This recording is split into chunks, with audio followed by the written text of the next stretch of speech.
নমস্কার, আপনারা দেখছেন উত্তরবঙ্গ সংবাদ অনলাইন। আপনাদের সঙ্গে রয়েছি আমি সব্যসাচী। আজকে আমরা উপস্থিত হয়েছি বিশেষ এক নির্বাচনী আলোচনা নিয়ে, নির্বাচনী বিশ্লেষণ বলা যেতে পারে। উত্তরবঙ্গের ভোটের হাওয়া ঠিক কোন দিকে, কি ভাবছেন উত্তরবঙ্গের মানুষ, সেই সব নিয়ে আলোচনা করব। আমাদের সঙ্গে আমাদের স্টুডিওয়ে রয়েছেন উত্তরবঙ্গ সংবাদের অ্যাসোসিয়েট এডিটর গৌতম সরকার। গৌতম দা, আপনাকে স্বাগত জানাচ্ছি উত্তরবঙ্গ সংবাদের স্টুডিওয়ে। গৌতম দা সম্প্রতি উত্তরবঙ্গের বিভিন্ন জেলায় গেছেন, সেখানকার সাধারণ মানুষের সঙ্গে কথা বলেছেন, সেখানকার রাজনৈতিক নেতৃত্বের সঙ্গে কথা বলেছেন। কি বুঝেছেন, ঠিক পালসটা কি? ভোটের আর কয়েকটা দিন মাত্র বাকি। তার আগে আমরা একটু শুনতে চাইব সরেজমিনে গৌতম দা যেভাবে দেখেছেন এবারের ভোটকে। গৌতম দা, প্রথমেই যেই বিষয়টা নিয়ে একটু আমরা আলোচনায় ঢুকবো সেটা হচ্ছে যে উত্তরবঙ্গকে বিজেপির গড় বলা হয়। এই অংশে থেকে কিন্তু বিজেপি একটা বিপুল সংখ্যক আসন নির্বাচনে জয়ী হয়। সেই গড় কি এবার অক্ষুণ্ণ থাকবে? বিজেপির ক্ষেত্রে এবারের নির্বাচনটা হচ্ছে, মানে যদি ক্ষমতায় আসতে হয় পশ্চিমবঙ্গে, তাহলে কার্যত হয় এবার, নয় নেভার। এবং সেইটা করতে হলে উত্তরবঙ্গের মাটি যদি শক্ত না থাকে, উত্তরবঙ্গের মাটি থেকে যদি গতবারের চেয়েও বেশি আসন না পাওয়া যায়, তাহলে বিজেপির পক্ষে পশ্চিমবঙ্গের ক্ষমতায় আসা কঠিন, খুব সহজ নয়। কারণ তুলনায় দক্ষিণবঙ্গের মাটিতে তৃণমূলের জমি অনেক বেশি শক্ত আছে। যদিও এবার অনেক বাট এসআইআর ইত্যাদি হয়েছে, প্রচুর ভোট কাটা গেছে, বাতিল হয়েছে। সেই বাতিল ভোটটার মধ্যে একটা সাইজেবল অংশ তৃণমূলের ভোট আছে, ফলে অনেক বাট আছে। তা সত্ত্বেও দক্ষিণবঙ্গে তৃণমূলও আশা করছে তারা বেটার রেজাল্ট করবে, এবং সেই কারণে হচ্ছে যে আলটিমেটলি ক্ষমতা তৃণমূলের হাতে থাকবে, এরকম একটা ধারণা আছে। কিন্তু উত্তরবঙ্গের ক্ষেত্রে এটা যা দেখে এলাম, যা বুঝে এলাম, সেটা হচ্ছে যে শুধু এই যে নির্বাচন এসছে, নির্বাচনী প্রচার হচ্ছে, নির্বাচনী ইস্যু তৈরি করে হাওয়া তোলা হচ্ছে, এগুলোর চাইতেও বড় ব্যাপার হচ্ছে যে উত্তরবঙ্গে বিজেপির জমিটা আসলে তৈরি করে রেখেছে আরএসএস। সেটা ভোটের আগে নয়, গত বছরের পর বছর ধরে যে জমিটা ওরা তৈরি করেছে সেতে ফসল ফলতে আরম্ভ করেছে। এই জমিটা নানান ধরনের সামাজিক কাজের মধ্য দিয়ে, নানান ধরনের মাইক্রো লেভেলে ডেভেলপমেন্ট ওয়ার্কের মধ্যে দিয়ে, যেমন কোথাও চা বাগান কিংবা গ্রাম কিংবা বনবস্তিতে তারা কিছু আদার বীজ, হলুদের বীজ, লঙ্কা, গোলমরিচের বীজ দিয়ে বলছে তোমরা চাষ করো, চাষ করে তোমাদেরই থাকবে এটা। আমাদের শুধু তোমরা হয়তো 4 জনে মিলে চাষ করলে, 4 জনে মিলে আমাকে এক ব্যাগ বীজটা দিও। সেই বীজটা কিন্তু আরএসএস আবার অন্য কোথাও কাজে লাগাচ্ছে। এবং এই যে আরএসএস এর লোকেরা, তারপর হচ্ছে কোথাও কোথাও ওই যে একল স্কুল হয়েছে, সন্ধ্যের সময় বাচ্চাদের পড়ায় আরএসএস এর যারা আছেন তারা, এবং মাঝে মধ্যে অভিভাবকদের নিয়ে মিটিং করেন। সেই মিটিংয়ের মধ্যে দিয়ে মাঝে মাঝে এই হিন্দুত্বের বিষয়গুলো আলোচিত হয়, নানানভাবে হয়, এবং কিভাবে হিন্দুত্ব থ্রেটেন্ড হচ্ছে, সংকটে পড়ছে, এই সব আলোচনা করে। ফলে একটা সোসাইটি তৈরি হতে থাকে, যে সোসাইটিটা হিন্দু মনোভাবাপন্ন। আবার কি হচ্ছে, কোথাও কোথাও দেখবে যে এই 2 দিন 4 দিন পর কীর্তনের আসর, কোথা থেকে খোল করতালের টাকা জোগাড় হয়েছে তুমি বুঝবে না, খোল করতালও জোগাড় হয়ে যাচ্ছে, মাঝে মাঝে কীর্তন বসছে। সেই কীর্তনের আসরকে ঘিরেও নানান রকম আলোচনা হচ্ছে। আমি আমার এই কয়েকদিনের দিন 5 বাইরে ছিলাম, শেষ যেদিন ফিরি সেদিন আমি দেখছি ওদলাবাড়িতে অত রাতে, রাত তখন প্রায় 11:30, সেখানে খুব বেশি লোক নেই, 5-6 জন হবে, তারা একটা কীর্তন করছে, বেশ আলো আছে, মাইক আছে, সেই মাইকে সেই কীর্তন বিভিন্ন লোকে বাড়িতে বসে শুনছে। এই ঘটনাগুলো কিন্তু এফেক্ট ফেলতে আরম্ভ করে। আরেকটা আপনাকে একটু থামিয়ে বলি, এই যে বনবাসী কল্যাণ আশ্রম, এটাও একটা কিন্তু কাজ করে, তারা সামাজিক কাজকর্ম, গণবিবাহ ইত্যাদি ইত্যাদি কাজকর্মের মধ্যে কিন্তু এটাও কিন্তু সারা বছরই করে, করে, এরকম অনেক শাখাই আছে। তারপরে হচ্ছে যে এই কাজগুলো যখন করছে, আমাদের যখন বামফ্রন্ট জমানা ছিল, সিপিএম রাজত্ব ছিল, তখন সিপিএম একটা পার্টি সোসাইটি তৈরি করে ফেলেছিল পাড়ায়, গ্রামে, শহরের ওয়ার্ডে, যেখানে ওই পার্টি সোসাইটি গোটা ব্যাপারটাকে কন্ট্রোল করত। কারোর বাড়িতে দুজনের ঝামেলা, সেই ঝামেলাটা মেটাতে ওই পার্টি সোসাইটিটা কাজ করত। তৃণমূল ক্ষমতায় প্রায় 15 বছর, তৃণমূল কিন্তু এই পার্টি সোসাইটিটা তৈরি করতে পারল না। আরএসএস কিন্তু এই আরেক রকম পার্টি সোসাইটি ইতিমধ্যে তৈরি করে ফেলেছে। এই পার্টি সোসাইটিটার রেজাল্ট, তার মানে ফসল এখন বিজেপি তুলতে আরম্ভ করেছে। এবং এটা এই খুব সচেতনভাবে, এটাতে হয়তো তৃণমূলেরও কিছু লাভ হয়েছে, যে জীবন জীবিকার সমস্যাগুলো ভোটের আলোচনায় কার্যত আসছেই না মানুষের মধ্যে। যে কীরকম আমার চাকরি নেই, বাকরি নেই, চাকরি কেলেঙ্কারি হয়েছে, রেশন কেলেঙ্কারি হয়েছে, চা শ্রমিকের মজুরি এত কম, তার চা বাগান বন্ধ হয়ে আছে, এই আলোচনাগুলো খুব একটা মানুষকে টাচ করছে না। তারপর হচ্ছে বাংলা আবাস যোজনার জন্য ঘর পেতে হলে পঞ্চায়েত মেম্বারকে 2000 টাকা কাটমানি দিতে হয়েছে, আলোচনাতেই নেই। আলোচনায় কি? আলোচনা হচ্ছে যে আমি হিন্দু, অমুকে মুসলমান, আমি আদিবাসী, আমি নেপালি, আমি বাঙালি উদ্বাস্তু, আমি রাজবংশী, আমি নমশূদ্র, আমি পাহাড়ের লোক, আমি সমতলের লোক ইত্যাদি। এবং তার মধ্যেও এই যে ছোট ছোট জনগোষ্ঠীগুলো, এই জনগোষ্ঠীগুলোকে বিজেপি একটা ছাতার তলায়, হিন্দুত্বের একটা বড় ছাতার তলায় নিয়ে আসতে সমর্থ হয়েছে। একদিকে যেমন এই যে এই যে দুর্নীতির বিষয়গুলো অত চর্চা না হয়, তৃণমূলকে অতটা ফেস করতে হচ্ছে না যে তুমি তো আমার জন্য এই করনি, তো এই সেই করনি। ধর্মীয় বাতাবরণের ওপর দাঁড়িয়ে বিজেপি তার ফসল তুলতে আরম্ভ করেছে। এবং সেই ফসলটা, আমি মেকলিগঞ্জ দিয়ে ঢুকেছিলাম কোচবিহার জেলায়, তারপরে ঘুরতে ঘুরতে বিভিন্ন জেলা ঘুরে ফিরেছি। এই ফসলটা কিন্তু বিজেপি ভালোভাবেই তুলতে পারছে। তৃণমূল সেইখানে, বরং যেহেতু তৃণমূল এই ধরনের রাজনীতি করেনি কখনো, বা এই ধরনের রাজনীতি বা এটা মানে এই ধরনের বিষয়কে এইভাবে ভাবেনি। এই যে আরএসএস সারা বছর ধরে ফসল তুলছে, চা বাগানে জমি ধসিয়ে দিয়েছে। আমি দুটো উদাহরণ বলি। ডুয়ার্সে দুটো চা বাগান, একটা কাদম্বিনী, একটা তাসহাটি। একটা সময় ছিল বামেদের দুর্গ, কেউ ঢুকতে পারতো না, সেই দুর্গ ভেঙে তছনছ হয়ে গেছে। কিছু সময় তৃণমূলের কিছুটা শক্তি ছিল, কিচ্ছু নেই। এই কাদম্বিনী বাগানে একটা কালী মন্দির আছে, তাসহাটি বাগানে একটা হনুমান মন্দির আছে। গোটা সমাজ আবর্তিত হচ্ছে এই দুটো মন্দিরকে কেন্দ্র করে। এই দুটো বাগানে এরকম তুমি যদি যাও, সব চা বাগানেই দেখবে প্রচুর রাম মন্দির, প্রচুর হনুমান মন্দির, তাতে পুজো আর্চা ইত্যাদি, তাকে কেন্দ্র করে সব কিছু হচ্ছে।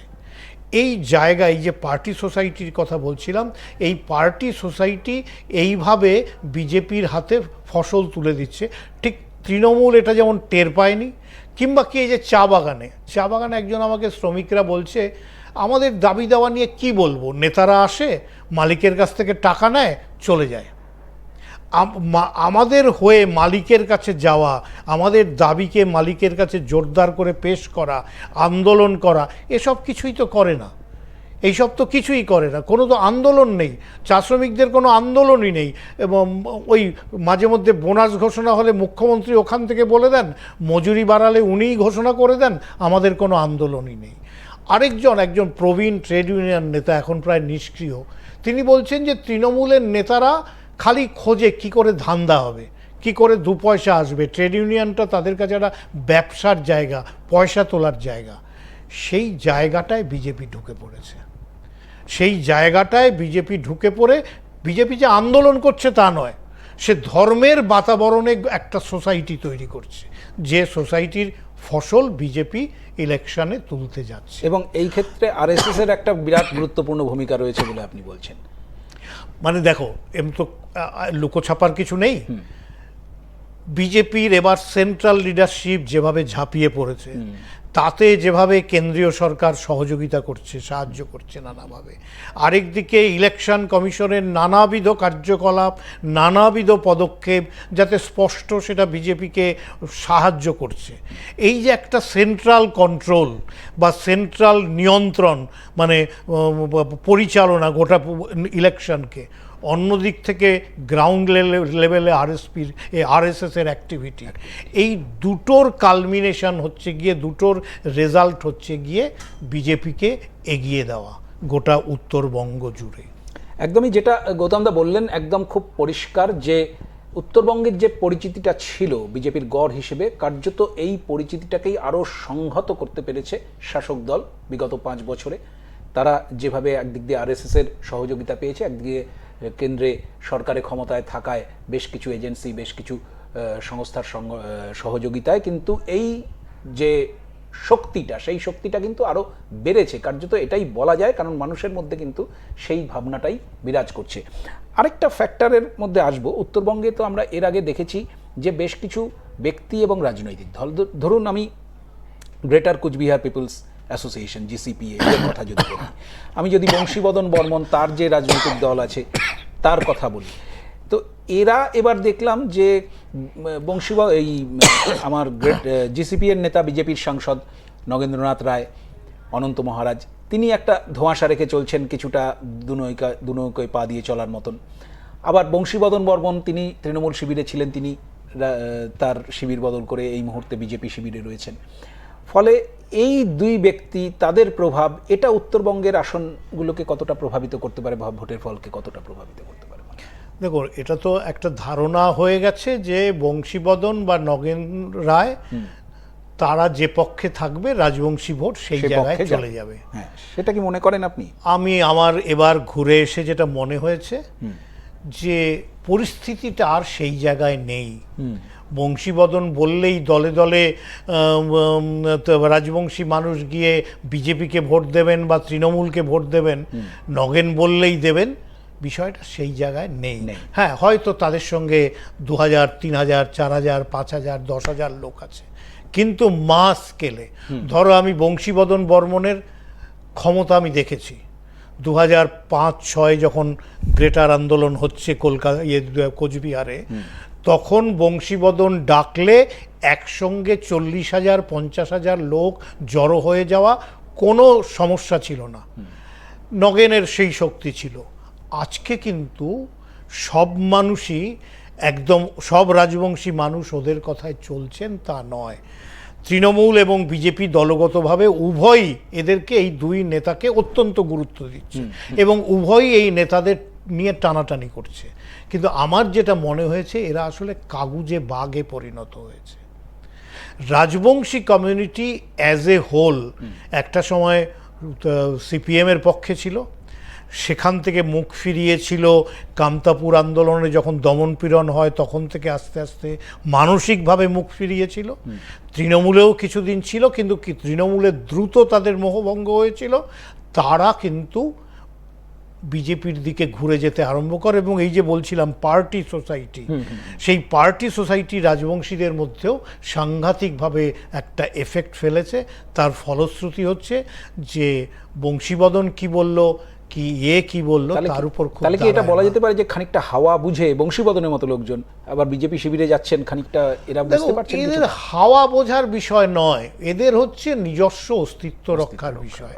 এদের একদম নিজস্ব, এদের অস্তিত্ব নিয়েই টানাটানি। এরা কোনো বড় দলের ছত্রছায়ায় না থাকলে, এবং আমার নিজের ধারণা তৃণমূল ধীরে ধীরে বুঝতে পেরেছিল বংশীবদনদের ক্ষমতা কতটা, মানে বংশীবদনরা আস্তে আস্তে কাগজে বাঘ হয়ে যাচ্ছে বুঝতে পেরেছিল।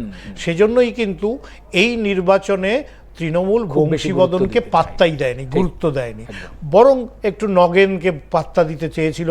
তৃণমূল মমতা সরকার তাকে বঙ্গভূষণ দিয়েছিল এবং তিনি দুই নৌকায় পা দিয়ে চলছেন। কিন্তু আমার যেটা মনে হয়েছে যে তৃণমূল এটাকে পাত্তাই দেয়নি, তারা এটা বুঝে গেছে যে এর থেকে কিছু হবে না। ঠিক, আরেকটা বিষয় আসবো যেটা, এবং একটা প্রসঙ্গ এই ক্ষেত্রে বলে রাখি, এই যে সিতাই এবং নাটাবাড়িতে বংশীবদন বর্মনের ঘনিষ্ঠ লোকরাই বিজেপির প্রার্থী, এটা এটা মনে করার কোনো কারণ নেই গ্রেটার কোচবিহার পিপুলস অ্যাসোসিয়েশনের ভোটে তারা জিতবে। তারা যদি জেতে তাহলে তারা বিজেপির ভোটে জিতবে। বিজেপিকে সমর্থন করার জন্য তারা যদি জেতে তারা জিতবে। তারা গ্রেটার কোচবিহার পিপুলস অ্যাসোসিয়েশনের সমর্থকের ভোটে জিতবে, বিষয়টা এরকম নয়। একটা বিষয় আলোচনা করব, যেহেতু আপনার উত্তরবঙ্গ মানে চা বাগান, এবং এই চা বাগান নিয়ে একটা অভিযোগ কিন্তু বারবার উঠে আসে কেন্দ্রীয় সরকারের বিরুদ্ধে, অবহেলার অভিযোগ। আমরা দেখেছি যে অতীতেও তৃণমূল বারবার করে বলে যে বন্ধ চা বাগান খোলার প্রতিশ্রুতি দিয়ে কেন্দ্রীয় সরকার কিছু করেনি। আমরাও দেখেছি সেই অর্থে কেন্দ্রীয় সরকারের কোনো ভূমিকা এই অঞ্চলে চা বাগান শ্রমিকদের কেন্দ্র করে সেভাবে চোখে পড়েনি আমাদের। জন বার্লার মতন নেতৃত্বকে দেখেছি, যিনি সাংসদ ছিলেন, মন্ত্রী ছিলেন কেন্দ্রে, তিনি দল বদল করে তৃণমূল কংগ্রেসে চলে গেছেন, হয়তো টিকিট না পেয়েই চলে গেছেন সেই জায়গা থেকে। ফলে এই দল বদল, চা শ্রমিকরা ঠিক কিভাবে ব্যাপারটাকে দেখছে? তারা কি আবার সেই বিজেপির সঙ্গেই থাকবে বলে মনে হচ্ছে, নাকি অন্য কোনো? দেখো, ওই যে বলছিলাম যে ইস্যু টাচ করছে না এবার অন্য জীবন জীবিকার ইস্যু। এই যে ধরো কেন্দ্রীয় সরকার তো 2014 থেকে আছে বিজেপির সরকার। তার মধ্যে এই যে জলপাইগুড়িতে চায়ের অকশন সেন্টার, এটা বন্ধ হয়ে গেল আবার। তো এই পার্মানেন্টলি কার্যত বন্ধ হয়ে গেল। তো টি বোর্ড, কেন্দ্রীয় সরকার তার জন্য তো কিছু করেনি। নির্মলা সীতারামন শিল্প বাণিজ্য মন্ত্রী থাকাকালীন প্যাকেজের কথা বলেছিলেন, বহু বাগান অধিগ্রহণের কথা বলেছিলেন, কিছু তো হয়নি। এগুলো কোনো, তারপরে হচ্ছে যে এখন অমিত শাহ এসে প্রচার করছেন যে আমরা সরকারে এলে চা শ্রমিকদের মজুরি 500 টাকার বেশি হবে। প্রশ্নটা হচ্ছে মজুরি বাড়ানোর ক্ষেত্রে সরকারের ভূমিকা কোথায়? মজুরি বাড়ায় মালিকরা, সেই মজুরি বাড়ানো হয় ইন্ডাস্ট্রি ওয়াইজ অ্যাগ্রিমেন্টের ভিত্তিতে। সেই ইন্ডাস্ট্রি ওয়াইজ অ্যাগ্রিমেন্ট কখনো কখনো বাইপার্টাইট হয়, শ্রমিক পক্ষের সঙ্গে মালিক পক্ষের বাইপার্টাইট হয়, কখনো কখনো তাতে সরকার, রাজ্য সরকার হস্তক্ষেপ করে, তখন ট্রাইপার্টাইট মিটিং হয়। সেই ট্রাইপার্টাইট মিটিংয়েও রাজ্য সরকারের ভূমিকা অনেকটা মধ্যস্থতাকারী, নিগোশিয়েটার। সে কোনো সিদ্ধান্ত চাপিয়ে দিতে পারে না, বড়জোর মালিকদের বলতে পারে তুমি এটা বিবেচনা করো।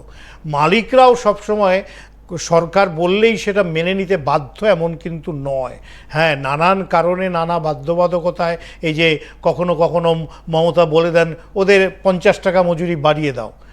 মালিকদের মধ্যে অসন্তোষ থাকলেও নানা বাধ্যবাধকতায় তারা হয়তো মেনে নেন, করেন। কিন্তু যেটা হয়, মেনে নেওয়ার পরে, যেমন এই যে আমি বলি ডুয়ার্স একটা বাগান আছে, কোহিনুর চা বাগান বন্ধ ছিল, খোলা হয়েছে। কি শর্তে খোলা হয়েছিল? তৃণমূল কিন্তু সেই যে সমঝোতা, সেই সমঝোতার অংশীদার, যে আপাতত মজুরি ছাড়া তোমরা আর কিছু পাবে না, শুধু মজুরি। চা বাগানে তো আরও অনেক সুযোগ সুবিধা থাকে, ছাতা, ত্রিপল, রেশনটা এখন সরকার দেয়, জ্বালানি, বিদ্যুৎ ইত্যাদি নানান কিছু, কোনো কিছুই, পিএফ ইত্যাদি কোনো কিছুই পাবে না, শুধু তুমি মজুরি নিয়ে কাজ করো। এবং সেই মজুরিটাও কোথাও গিয়ে দেখা যাচ্ছে 2 সপ্তাহ পেন্ডিং থাকছে, 3 সপ্তাহ বকেয়া থাকছে, পিএফের কোনো বালাই থাকছে না। তো এই রকম জায়গায় তো চলে গেছে। এই যে পিএফ, বাগানের পর বাগান পিএফ বকেয়া থাকে, তো কেন্দ্রীয় পিএফ দপ্তর তো কেন্দ্রীয় সরকারের অধীনে। কেন্দ্রীয় সরকার কি কোনো চা বাগান মালিকের বিরুদ্ধে ব্যবস্থা নিয়েছে যে তুমি পিএফ দিচ্ছ না, পিএফ বাকি রাখছো, পিএফ শ্রমিকদের কাছ থেকে কাটা সত্ত্বেও ফান্ডে জমা দিচ্ছ না, তোমার বিরুদ্ধে কিছু ব্যবস্থা করা হয়েছে? করা হয়নি তো। ফলে এই যে ইস্যুগুলো বিজেপির, এগুলো কেন্দ্রীয় সরকারে থাকা সত্ত্বেও এগুলোর দিকে নজরই দেয়নি। এখন যতই বলুক আমি ক্ষমতা এলে এই করব, ওই করব, কিন্তু তাদের সদিচ্ছা কিন্তু 2014 থেকে এই 2026 এর মধ্যে সেই সদিচ্ছা প্রকাশ হয়নি। ফলে ওইখানেও আমি যেটা চা বাগানেও বারবার বলছি, একটা মন্দির কেন্দ্রিক এর তোমার সমাজ তৈরি হচ্ছে, যেখানে হ্যাঁ একটা পাল্টা বাতাবরণ আছে, কোথাও হচ্ছে যে কিছু খ্রিস্টান ভোট আছে, খ্রিস্টান কমিউনিটি আছে, চা বাগানে খুব অল্প হলেও কোথাও কোথাও মুসলিম সমাজ আছে, সেখানেও টানাপোড়েন আছে। এই যে চালসায় এসে মুখ্যমন্ত্রী খ্রিস্টান পাদ্রীদের নিয়ে মিটিং করছেন, তো এই টানাপোড়েনটা আছে। ফলে এই সেকশনটা একদম এভিডেন্ট হয়ে গেছে, পরিষ্কার হয়ে গেছে, এই খ্রিস্টান কমিউনিটিটা তৃণমূলের দিকে আছে, যেটাকে নাগরাকাটায় তৃণমূলের যিনি প্রার্থী তিনি মালবাজারে যিনি প্রার্থী তিনি এই খ্রিশ্চান কমিউনিটিটাকে ব্যবহার করার চেষ্টা করছেন। আমাদের জন বার্লা খ্রিশ্চান ছিলেন এবং জন বার্লা হার্ডকোর খ্রিশ্চান ছিলেন এবং খ্রিশ্চান কমিউনিটির সঙ্গে তার ঘনিষ্ঠ যোগাযোগ ছিল। সেই ফলে কি হয়েছে, এই আরএসএস বিজেপি জন বার্লাকে দিয়ে তার এজেন্ডা পূরণ করতে পারেনি, সেই কারণেই কিন্তু তারা জন বার্লাকে ঝেড়ে ফেলে দিয়েছে। আমরা একটা অন্য দিকে আসছি, যেহেতু আমরা এদিকটা কিছুটা ফোকাস করলাম। আমরা যদি একটু গৌরবঙ্গের দিকে যাই, উত্তর দিনাজপুর, দক্ষিণ দিনাজপুর, উত্তর দিনাজপুর থেকে যদি শুরু করি, উত্তর দিনাজপুর, দক্ষিণ দিনাজপুর, মালদা, এই তিনটে জেলা দু দলই সর্বশক্তি দিয়ে ঝাঁপিয়ে পড়েছে যাতে তাদের রেজাল্ট ভালো হয়। এই অংশের মানুষের ভাবনা চিন্তা খানিকটা হলেও এই অংশের মানুষের থেকে একটু অন্যরকম ভাবেন তারা। কি মনে হচ্ছে ওই দিকের ফলাফল কি দিকে যেতে পারে? ওই দিকে কংগ্রেস কিছুটা আগের চাইতে ভোট সংহত করতে পারে বলে মনে হচ্ছিল মালদায় এবং উত্তর দিনাজপুরে। কিন্তু একটা উত্তর দিনাজপুরের অন্য সমস্যা আছে। উত্তর দিনাজপুরে বিশেষ করে এই গোয়ালপুকুর, চাকুলিয়া, এই অঞ্চলটায় এই যে ভিক্টর কংগ্রেসের প্রার্থী চাকুলিয়ায়, তার সঙ্গে কংগ্রেসের জেলা সভাপতি মোহিত সেনগুপ্তর বিবাদ, যে বিবাদটা এমনই যে রায়গঞ্জের রাহুল গান্ধীর জনসভা পর্যন্ত অ্যাভয়েড করলেন ভিক্টর, গেলেন না সেই সভায়। রাহুল গান্ধী সভা করছেন কিন্তু মোহিত সেনগুপ্তর সঙ্গে বিবাদে তিনি গেলেন না। চাকুলিয়া, গোয়ালপুকুরে তো মোহিত সেনগুপ্তদের কিছু লোকজন আছে, তো তারা এই জায়গায় দাঁড়িয়ে এবং যে ভাষায় মোহিত সেনগুপ্ত প্রকাশ্যে বলছেন টলছেন, তারা কতটা ভিক্টরকে সহযোগিতা করবেন সন্দেহ আছে। আবার চাকুলিয়ার বাইরে, গোয়ালপুকুরের বাইরেও কিছু ভোট খুব কম হলেও ভিক্টরের ভোট আছে, ভিক্টরের সমর্থক আছে, তারা কতটা মোহিত সেনগুপ্তদের সমর্থন করবেন। সেক্ষেত্রে এই লসটা কংগ্রেসের হবে। কিন্তু আশা করা যাচ্ছে এখনো পর্যন্ত যে মালদা মুর্শিদাবাদ মিলে অধীর চৌধুরী যেখানে লড়ছেন, অধীর চৌধুরী লড়া মানে তিনি বহরমপুরে লড়ছেন, তার আশপাশেও কংগ্রেসের প্রভাবটা পড়বে। সেখান থেকে কিছু কংগ্রেসের শক্তি বৃদ্ধি হতে পারে, কিন্তু বিজেপির শক্তি কমে যাওয়ার কোনো সম্ভাবনা কিন্তু নেই। বরং কয়েকটা জায়গায় বিজেপির শক্তি বৃদ্ধিও হতে পারে। ঠিক। আমরা ছিলাম আজকে উত্তরবঙ্গের যে বেশ কিছু জেলা ধরে ধরে আলোচনায়, যে কোথায় কি ধরনের ইস্যু কাজ করছে বা সামগ্রিকভাবে ফলাফলের একটা ইঙ্গিত কি বোঝা যাচ্ছে, সেই নিয়ে আমরা আলোচনা করলাম। আমাদের সঙ্গে ছিলেন উত্তরবঙ্গ সংবাদের অ্যাসোসিয়েট এডিটর গৌতম সরকার। গৌতম দা, আপনাকে অনেক ধন্যবাদ, আপনি সময় দিয়েছেন উত্তরবঙ্গ সংবাদ অনলাইনকে। আমরা আবারও আগামীকাল এই আলোচনারই আরও একটা অন্য পর্ব নিয়ে আপনাদের সামনে উপস্থিত হব। তখন আমাদের আলোচনার ফোকাস থাকবে পাহাড়।